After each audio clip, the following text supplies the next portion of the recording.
हम जिस टॉपिक के बारे में बात करने जा रहे हैं that is osteoarthritis. Hectic work routine, lifestyle changes, diet changes, lack of exercises, या हम कहें कि हमारे घुटनों में एक ऐसी चीज़ है जो एज के साथ ख़त्म होती जाती है, जिसकी वजह से हमारे घुटने खराब हो रहे हैं। और ये प्रॉब्लम इंडिया में बहुत देखने को मिल रही है। इंडिया में क्या, बहुत सारे ऑल ओवर द वर्ल्ड ये प्रॉब्लम देखने को मिल रही है, जिसके बारे में आज हम बात करेंगे। So today we have a very special guest and a very warm personality who has dedicated their lives to restore mobility, relieving pain and transforming lives to their patients. With the many years of experience in operating room and passion for patient care. So guys, I would like to introduce to you all Dr. Devashish Chanda, a joint replacement surgeon. Welcome sir. Thank you sir. Yes, we can start. Yes sir. So sir, आज की जो topic है osteoarthritis, sir osteoarthritis क्या होता है, इसके बारे में हम बात करेंगे। देखो, सबसे पहला चीज हमें समझना है, ऑस्टियोआर्थराइटिस जो है वो एक तरह का डिजेनरेटिव, मतलब कि एज से रिलेटेड होने वाली प्रॉब्लम है। ठीक है, डिजेनरेटिव का वर्ड जब भी यूज होता है उसका मतलब है कि आइदर वो वेयर एंड टियर एज के साथ हो रहा है या early wear and tear. So osteoarthritis is basically arthritis inflammation of the joint. ठीक है, मोस्टली इंडिया में जो देखा जाता है सबसे इंपॉर्टेंट जॉइंट है नी का इन्वॉल्वमेंट होना, hip, shoulder and many time small joint हाथों के इन्वॉल्व होते हैं इसमें। Yes sir. So osteoarthritis is basically wear and tear of joints. Yes sir. And sir, जो ऑस्टियोआर्थराइटिस जैसे आपने बताया, ऑस्टियोआर्थराइटिस दूसरे आर्थराइटिस से भी डिफरेंट हो सकता है या फिर वो भी कॉमन ही है ऑस्टियोआर्थराइटिस के जैसे? देखो, सबसे इंपॉर्टेंट चीज समझनी है कि ऑस्टियोआर्थराइटिस जो है वो दूसरे इन्फ्लेमेटरी आर्थराइटिस से डिफरेंट है। अगर हम बोले कि आर्थराइटिस कैसे होते हैं, तो दो टाइप के आर्थराइटिस सबसे कॉमनली होते हैं। वन इज, मतलब category wise, Yes. One is degenerative, age related या अर्ली एजिंग हो रही हो या Yes. किसी कारण से इंजर्ड जॉइंट खराब हो रहा हो, that is osteoarthritis. Okay, sir. And anything which is inflammatory, जैसे कि हम रिमेटॉइड आर्थराइटिस सोचते हैं, एंकाइलोजिंग स्पॉन्डिलाइटिस, या किसी ऑटो इम्यून डिसऑर्डर के कारण जैसे सोरियोसिस के कारण भी हमारे जॉइंट्स खराब होते हैं, Okay, sir. तो उनमें हम इन्फ्लेमेटरी आर्थराइटिस की तरफ बात करते हैं। Okay. So it is very normal to say कि हमारा कैटेगराइजेशन दो साइड में होता है। इन्फ्लेमेटरी आर्थराइटिस यूजुअली रिमेटोलॉजिस्ट देखते हैं, एंड जो नॉन इन्फ्लेमेटरी या डिजेनरेटिव या इन्फ्लेमेटरी का भी जो एंड स्टेज होता है वो ऑर्थोपेडिक सर्जन्स देखते हैं। सर, ऑस्टियोआर्थराइटिस जेनेटिक भी हो सकता है? देखो, यूजुअली ऑस्टियोआर्थराइटिस जो है वो जेनेटिक नहीं होता है। Okay sir. Primary osteoarthritis definitely yes हो सकता है कि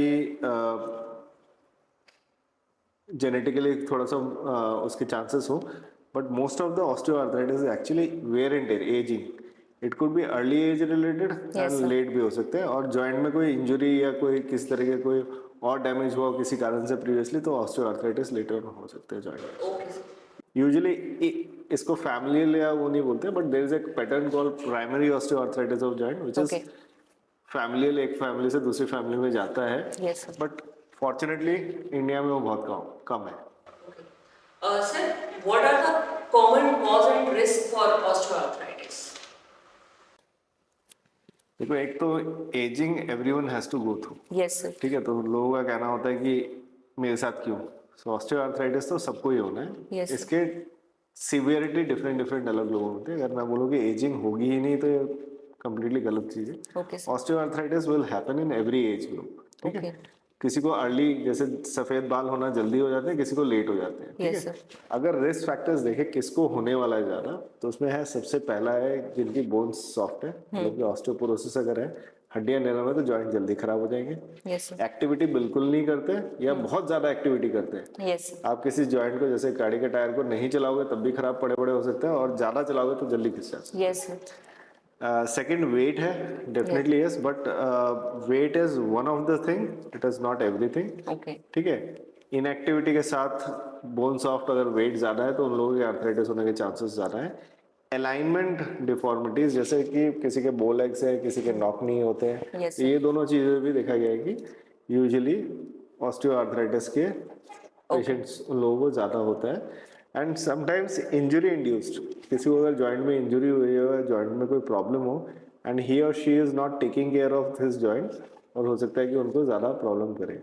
सर ये कॉमन है कि ओल्ड एज लोगों में ही ऑस्टियोआर्थराइटिस ज्यादा देखने को मिलता है कि यंग पीपल भी अफेक्ट हो सकते हैं ऑस्टियोआर्थराइटिस से? तो जैसे मैंने बताया कि osteoarthritis, primary osteoarthritis early age में होता है। Yes sir. फॉर्चुनेटली इंडिया में नहीं है, मल्टीपल जॉइंट इन्वॉल्वमेंट हो सकते हैं, बट यूजुअली हम जो देखते हैं इंडिया में वो सेकेंडरी ऑस्टियोआर्थराइटिस, मतलब कि एज से रिलेटेड सेकेंडरी, और it is something to do with some injuries. Yes sir. Injury induce किसी को भी हो सकता है किसी भी एज पे, यस ठीक है। और नॉर्मली एजिंग, हाँ डेफिनेटली कुछ लोगों की एजिंग जल्दी हो जाती है और कुछ लोगों की लेट एजिंग होती है, तो दिस इज डेफिनेटली कंपैरेटिव। और जैसे बाल सफेद होते हैं तो किसी की जल्दी बाल सफेद हो गए तो हो सकता है, Yes. ऐसा नहीं है कि नहीं हो, बट अगर उनके रिस्क फैक्टर्स है, बोन सॉफ्ट है, उनकी विटामिन डी डेफिशिएंसी रहती थी, यस सर। जिसका बोन सॉफ्ट हो गई, उनका वेट ज्यादा है, एक्सरसाइज एक्टिविटी बिल्कुल नहीं करते, yes sir. Those are high risk patients. Yes. Okay sir, जैसे आपने बताया कि यंग पीपल में भी हो सकता है और ओल्ड एज में भी हो सकता है, तो सर दोनों एज के जो लोग हैं जो ऑस्टियोआर्थराइटिस से सफर कर रहे हैं उनके साइन एंड सिम्टम्स क्या बताएंगे वो, कि अगर आपके पास यंग पेशेंट आ रहे हैं उसी के साथ आपके पास ओल्ड एज पेशेंट्स आ रहे हैं, तो वो दोनों पेशेंट किस तरीके के साइन एंड सिम्टम्स आपको बताएंगे? देखो यूजुअली सबसे पहला तो इंडिया में पेशेंट अगर तुम्हारे पास आता है डॉक्टर के पास, तो सबसे पहला जो होता है वो it is pain. Yes sir. जब तक उनको अनटॉलरेबल पेन या पेन बॉदरसम नहीं होता है, लोग आते नहीं है। Yes, pain is one of the symptom, it could be in any joint जो भी इन्वॉल्व है, मोस्टली नी में होता है। Other symptoms which are problematic is चलने में डिफिकल्टी होना, लॉकिंग हो जाना, घुटना अटकना, यस। जैम हो जाना, जॉइंट्स का Yes. जाम होना, देन क्लिकिंग साउंड्स के साथ पेन होना, या कभी कभी ऐसा देखने को मिलता है कि जॉइंट के कार्टिलेज इतने कम हो गए कि बोन टू बोन फ्रिक्शन होके स्ट्रेस फ्रैक्चर्स डेवलप करके एक्यूट पेन के साथ पेशेंट आते हैं, स्वेलिंग भी हो गई, या मैंने टाइम इन्फ्लेमेटरी रिस्पॉन्स टू, क्योंकि कार्टिलेज अंदर नहीं है, चिकनाई नहीं है, तो फ्लूइड कलेक्शन हो जाता है, उसके साथ आते हैं yes sir. Okay. And sir जो ऑस्टियोआर्थराइटिस है वो अर्बन एरिया में ज़्यादा देखने को मिलता है, या फिर रूरल के गांव के लोग आए हैं और शहर के लोग आपके पास ज़्यादा आ रहे होते हैं? कि मतलब गांव में तो लोग बहुत ज़्यादा एक्टिविटीज़ कर रहे होते हैं, ज़मीन में भी बैठ रहे होते हैं, और जो शहर के लोग हैं उनकी हैक्टिक वर्क रूटीन है, तो सबसे ज़्यादा आप किस तरीके के पेशेंट देख देखो रहे होते हैं? मैं तुम्हें अगर इसका एक सिंपल सा सोल्यूशन मतलब आंसर बोलूँ इसका, ये है कि हम डिफरेंट स्टेजेस पे आर्थराइटिस को देखते हैं। अगर हम शहरों में देख रहे हैं with smaller pain, with Yes, sir. Initial stage, many time patient doctor को दिखाना है। यस।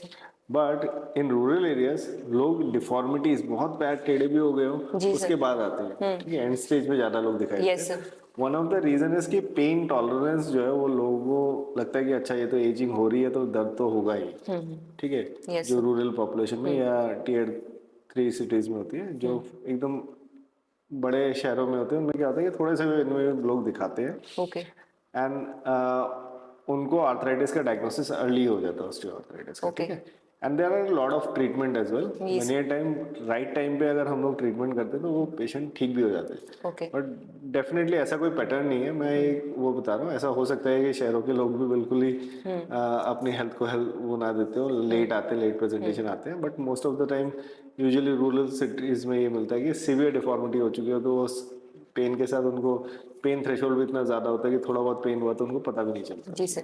ओके सर, जैसे आपने बताया कि यंग पीपल्स में भी देखने को मिल रहा है, तो यंग पीपल में अलाइनमेंट एरर्स की वजह से भी ऑस्टियोआर्थराइटिस पॉसिबल है?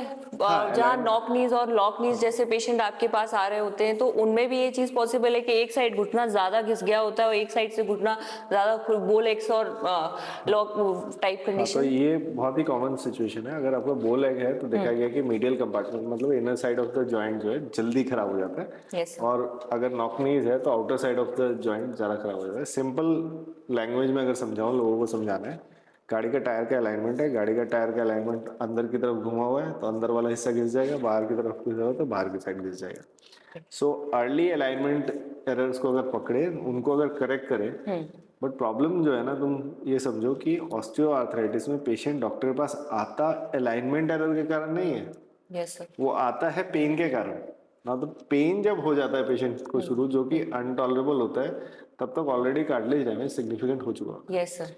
ठीक है, तो उन केसेस में अलाइनमेंट करेक्शन अर्ली करने की जरूरत है। अब अर्ली जहाँ पे तुम पेशेंट को सर्जरी बोलते हो कि Yes, इसको sir. अलाइनमेंट को सीधा करना है, गाड़ी का टायर तो अलाइनमेंट क्योंकि वो लगा हुआ है तो कभी भी चेंज कर दे सकते Yes, हो, sir. ठीक है। Yes, sir. But getting a procedure done to correct the alignment is very very rare. But nowadays Indian लोग समझ रहे हैं उसको, अलाइनमेंट करेक्शन के बारे में बात Yes. हो रही है, चर्चा हो रही है।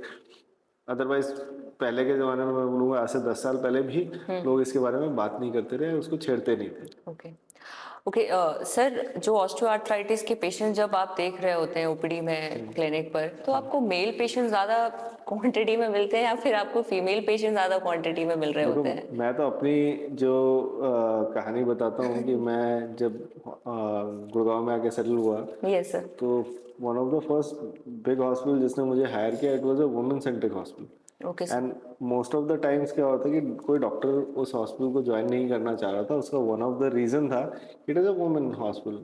अब me being arthritis osteoarthritis specialist या मैं जॉइंट रिप्लेसमेंट्स ही तब के टाइम में ज़्यादा करता था, तो मुझे लगा कि मेरे अपने पेशेंट्स में जी सर। 80% वर फीमेल।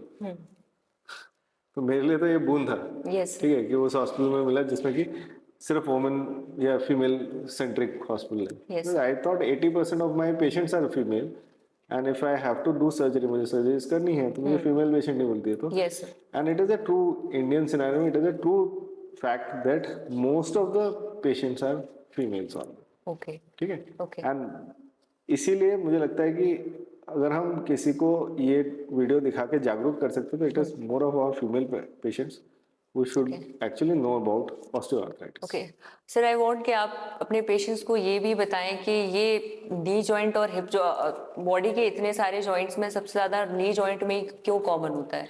देखो, अंडरस्टैंडिंग कि नी जॉइंट ना हम बहुत सारे डिफरेंट एक्टिविटीज में बहुत ज़्यादा यूज़ करते हैं, यस सर।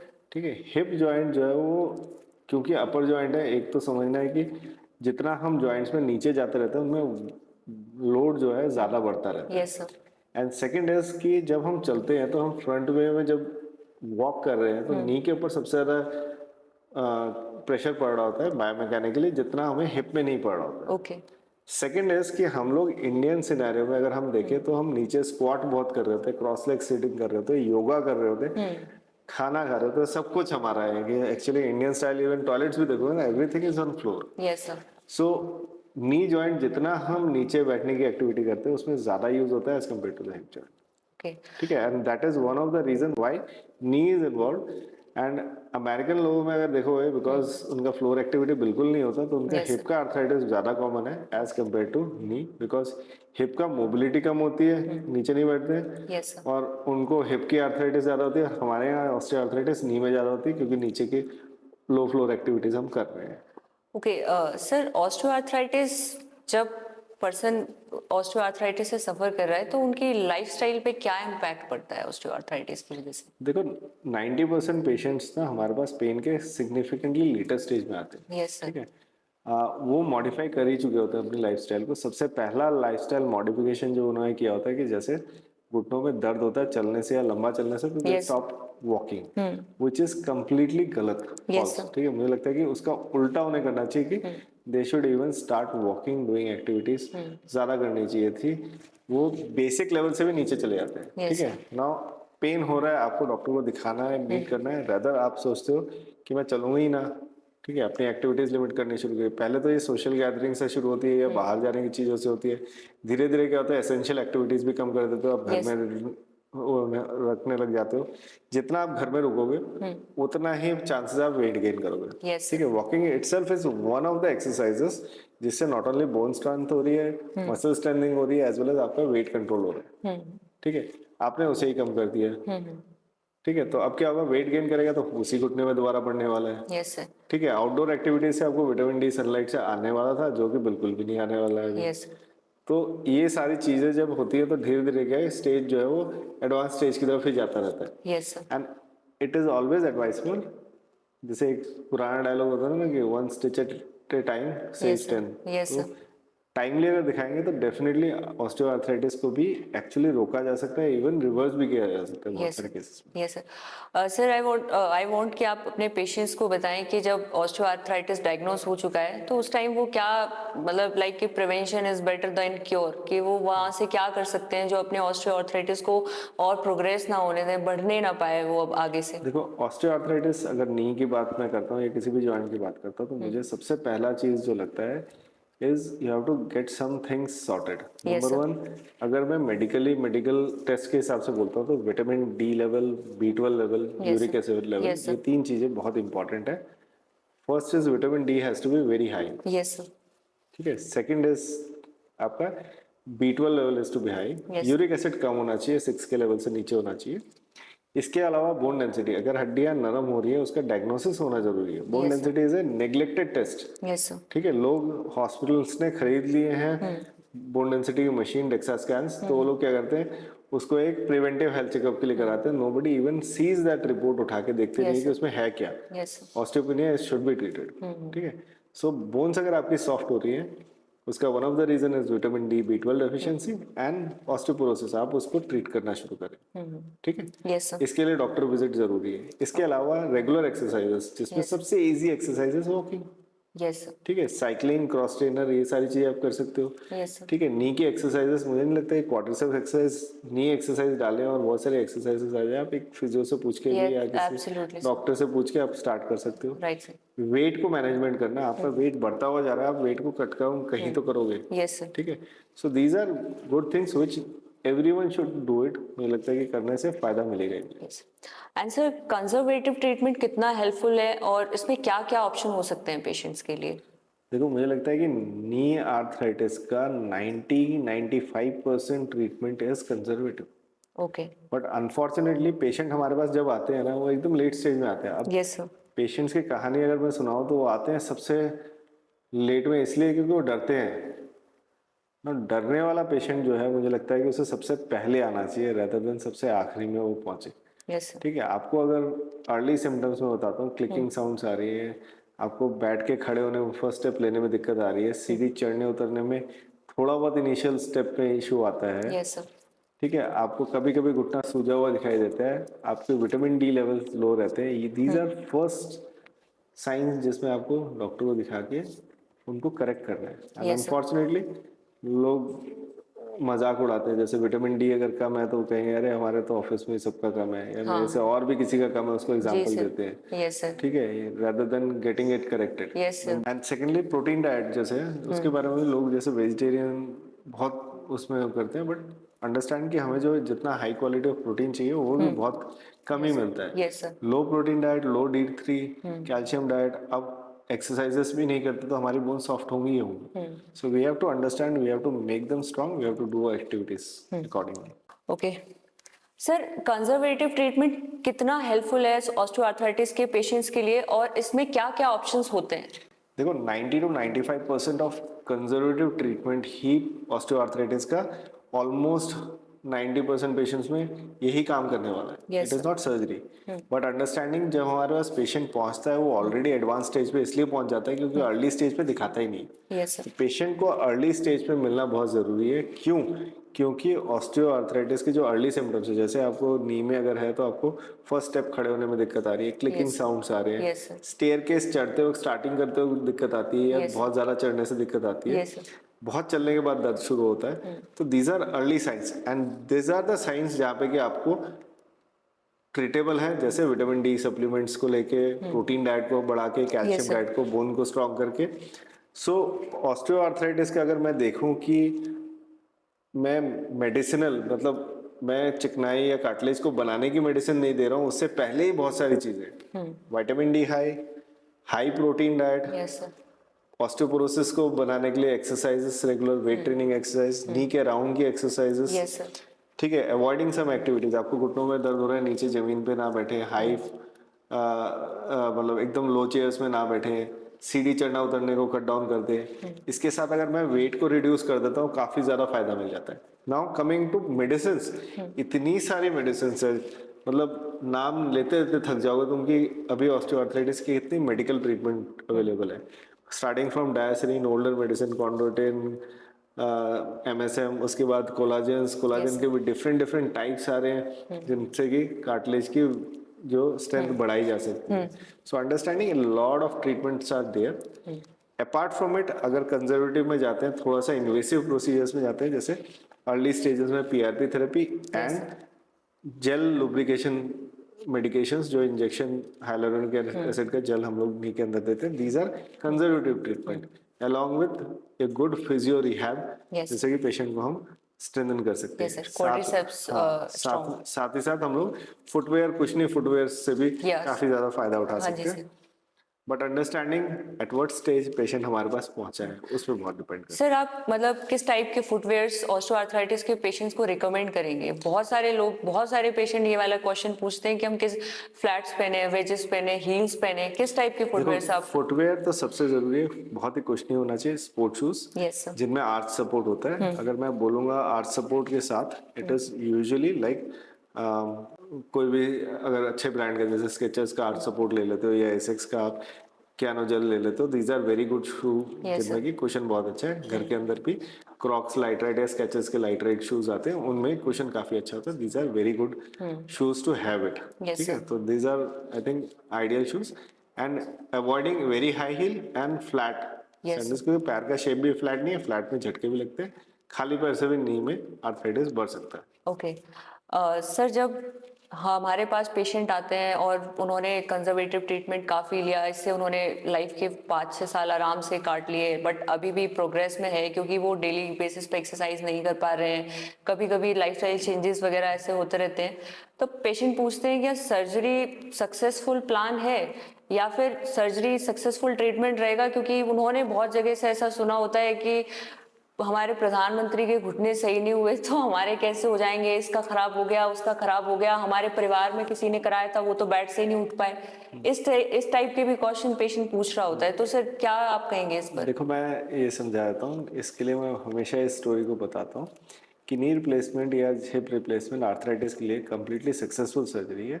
इसकी सक्सेस रेट ऑलमोस्ट 100% पहुँचने वाली है. हम इसे सिर्फ कैटरेक्ट सर्जरी से डिफरेंट मानते हैं, क्योंकि कैटरेक्ट सर्जरी में आप सेम डे सर्जरी कराए घर चले जाते हो. इसमें रिप्लेसमेंट में 1 या 2 दिन आपको हॉस्पिटल रहने की जरूरत है. लोगों के बीच में बहुत सारे मिथ्स एंड मिसकंसेप्शंस हैं, वो दूर हो सकते हैं. उनमें सबसे बड़ा मिथ जो है वो अटल बिहारी वाजपेयी जी के घुटने कामयाब नहीं हुआ, इस पे है. बट अंडरस्टैंड किस स्टेज पे किया है, कहाँ पे सर्जरी हुई है, कितनी उनने बात फॉलो करी है. एक सक्सेसफुल सर्जरी के लिए पेशेंट का डॉक्टर की बातों को मानना बहुत जरूरी है. सर्जन भी उतना ही अच्छा कैपेबल होना चाहिए, प्लस उसका फिजियो रिहैब के लिए फिजियोथेरेपिस्ट भी एक सुपर होना चाहिए. जब ये तीनों की टीम अच्छे से काम करती है और बढ़िया कोऑर्डिनेशन होता है, तो किसी भी चीज में जहाँ पे कोऑर्डिनेशन बहुत अच्छा है वहाँ पे रिजल्ट अच्छा आएगा ही आएगा. देयर इज नो वे कि ये रिजल्ट खराब जाए. ठीक है, किस्मत खराब हो सकती है 0.1% लोगों की, बट मुझे लगता नहीं है कि मैं उस किस्मत को इतना उसमें दूं, क्योंकि मुझे लगता है भगवान जब भी हम अच्छा काम करते हैं सोच समझ के और एफर्ट सही देते हैं, तो अच्छे काम का अच्छा ही रिजल्ट निकलता है. ओके सर, जैसे पेशेंट ने सर्जरी कराया, उसके बाद काफी कुछ टाइम तक उसके घुटने अच्छे चल भी रहे, आफ्टर सर्जरी भी वेट मैनेजमेंट जरूरी है अकॉर्डिंग टू यू? कि आपको लगता है कि पेशेंट ने सोचा कि मैंने अब सर्जरी करा ली है, दूसरा घुटना लग गया है मेरे पास, तो अब तो मैं जो लाइफस्टाइल चाहिए वो मैं रह सकता हूँ, कर सकता हूँ? नहीं, नी रिप्लेसमेंट या हिप रिप्लेसमेंट अगर समझिए, आपको बहुत जरूरी है चलना फिरना. Walking for at least 4 to 5 kilometre a day is very important, जिससे बोन स्ट्रांग रहती है और आपकी ऑस्टियोपोरोसिस नहीं होगी. इंडिया में loosening of implant is one of the biggest reason for redo surgeries. Okay sir. मतलब आपने सोचे एक लकड़ी है जो कि बहुत हार्ड है, उसमें एक पेच कसा है, वर्सेस से बहुत सॉफ्ट लकड़ी में एक पेच कसा है. पेच निकल सकता है, कितना भी महंगा पेच लगा ले निकल सकता है. रीजन इज दैट कि वो बोन जो है वो सॉफ्ट है, आपका इम्प्लांट निकल सकता है. तो आपको इम्प्लांट को स्ट्रांग रखने के लिए बोन को स्ट्रांग रखना होगा. अगेन वापस कहानी आती है कि बोन स्ट्रांग कैसे रहेंगे? वॉकिंग से, high vitamin D, calcium and protein diet के साथ. आप अपना वेट मैनेजमेंट करोगे, आप इस इम्प्लांट को 30 साल तक चला सकते हैं. ठीक है. तो अंडरस्टैंडिंग जितना लंबा चलाना है ये हमारे हाथ में, rather than हम ये बोले कि हमने तो ये सब कुछ सही किया मगर अब ये जल्दी फेल कर रहा है, because you are not walking. Many time ये कंप्लेन आती है. ठीक है. और लास्टली मैं एक बात बोलूंगा कि बहुत सारे पेशेंट जो ये कंप्लेन करते हैं कि मेरे फलाना का खराब हो गया, हाँ मेरे जी सर, उसके बहुत पड़ोसी का कॉमन खराब हो प्रॉब्लम गया। है इंडिया के ये लोगों मुझे में। लगता है कि इस चीज को ना हमें अपने दिमाग से हटाना चाहिए। टाइम आ गया है दोस्तों, बहुत सारे लोगों का अच्छी सर्जरी हुई है। आपको अच्छे लोगों से मिलने की जरूरत है जिनकी सक्सेसफुल हुई है। कोई भी अच्छा काम करने जाते हैं, ये मैं बार बार बताता हूँ अपने पेशेंट को, दोबारा बता रहा हूँ Yes, sir. कि आपके घर में अगर छोटा बच्चा एग्जाम देने जा रहा है तो एग्जाम देने में अगर वो डरा हुआ है एग्जाम देने से, तो आप उसे किसी फेलियर के पास नहीं भेजेंगे, पिछले साल के फेलियर के पास, क्योंकि उसके पास 100 रीजन होंगे फेल होने के।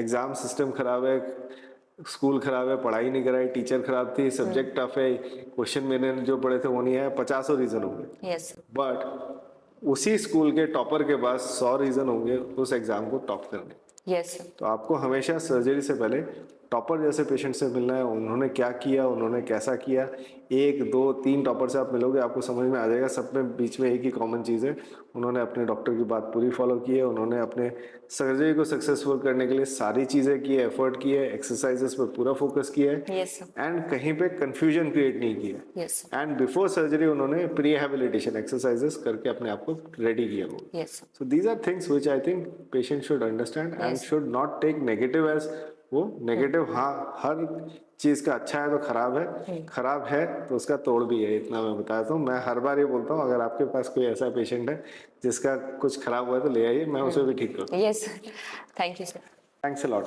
थैंक्स। Thanks lot. अगर आपको ये वीडियो अच्छा लगा तो do like and share, and अगर- we will be coming with more such videos with doctor Sonam and doctor Debashish, so that we are going to inform you about all orthopaedic knowledge, जो हम discussion के साथ आपके पास proper knowledge देने वाले हैं। Thanks for watching it.